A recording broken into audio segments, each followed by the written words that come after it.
What's up guys, welcome to my channel. My name is Jesus Martinez and I'm a Sandio creator trying to go full-time. So make sure you hit that subscribe button to follow the journey, guys. Alright guys, I finally did it. I've been thinking about this for quite some time and I've been talking about this on my channel as well. And I finally decided to switch over to Sony. I always wanted that eye autofocus and to be able to shoot at 120 frames per second to get that buttery ass B-roll. I mean, you see that all over YouTube and it seems like it makes the job easier. And you know, Sony has been offering that for quite some time, but something that always stopped me from switching over was the battery life that Sony cameras had. It never compared to Canon, but up until recently, I started to see the recent reviews of the A7 III and the A64, and it seems like they fixed it, or so they claim, that their battery lasts much more longer. Knowing that Canon has just started their mirrorless line and how they just created mirrorless lenses for that line, I think it's right around the perfect time for me to switch over to Sony, because it would be just about the same where I have to buy a new body and I have to buy new lenses because my old Canon lenses will not work unless I get an adapter or so. And to be honest, the last straw for me was knowing that the Canon EOS R does not shoot 120 frames per second at 1080. Unlike Sony, as they've been doing that in their old models, that they've been adding 120 frames per second. That is just unbelievable. Come on, Canon. Now, I haven't even mentioned the camera that I bought because I wanted to get all of this through first. I wanted to vent a little bit to you guys and talk about my struggles with Canon. When I read the specs on this camera, and then I did a little bit more research and saw that Sigma has been making some affordable lenses for Sony. That was literally the signal for me to switch. I ended up buying, drumroll, I ended up buying the Sony A6400 with the 16 to 50 millimeter kit lens. And yes, it is not a great lens. This is the first time I ever buy a camera with the actual kit lens because I tend to just buy cheaper stuff, but being that is the first time I'm jumping into Sony and I'm not that familiar and I'm not so sure if I can really rely on my glass when I use an adapter on this camera, I wanted to just try it out with this lens so I could just get it out of the box and go out there and shoot. So I got the kit lens to just get it rolling.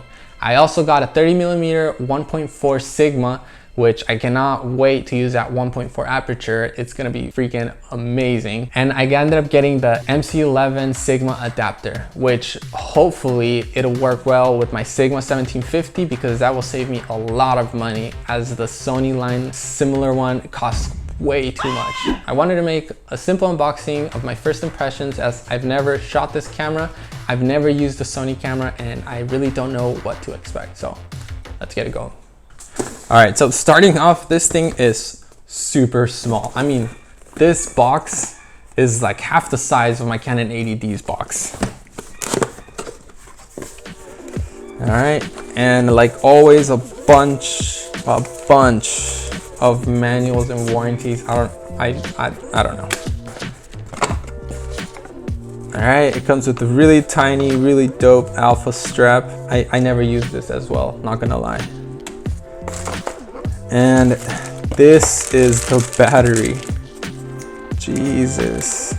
These things are like half the size of my Canon batteries. I really hope they last as long as, I hope they last. And it comes with a really weird charger.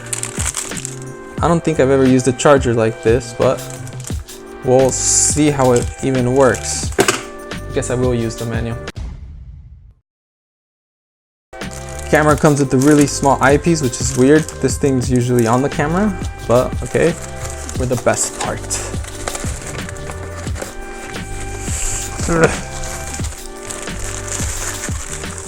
Wow. This camera is so small. Damn. Now definitely, this thing, it is the tiniest camera I've ever held. I think I'm gonna feel like I'm shooting with a freaking point and shoot. I hope this thing lasts. Now, I am kind of worried. I don't see that many dials on this, but should be more than enough. I've never shot a Sony camera, so I have quite a lot to learn on the functionalities like the eye autofocus and the menu. Of course, let's check out the flippity screen.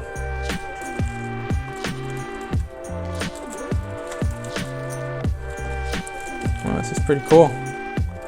really tiny screen though. I will say that I feel like it's very small. This whole thing is very small. Now a friend had recommended a battery grip, so I will probably look into that, see if that makes it feel a little different, but this definitely makes me feel pretty excited to go shoot and make some street photography, because maybe this time I won't get people cussing at me like that one lady. If you haven't seen that video, you could go check it out. I have this lady following me in downtown. I think she thought I was a private investigator. I don't know, but it was really weird. I'll link it like here in the end. It seems like the lens comes attached already. This thing is super, super tiny. Moving on from my 80D to this feels like a freaking toy camera. Now, I will say I haven't shot this, I haven't filmed or taken any photos with this. I will be eventually transitioning everything, what I'm filming. This will be my YouTube camera, this will be my photography camera, this will be pretty much everything. I'm not sure if I'm gonna sell all my Canon gear. I mean, the 80D is super easy to use and everything, but I don't see the point in keeping it. I most likely will keep the T3i because I like that as just throw it in the bag, whatever. It's not that big and it's a super cheap camera.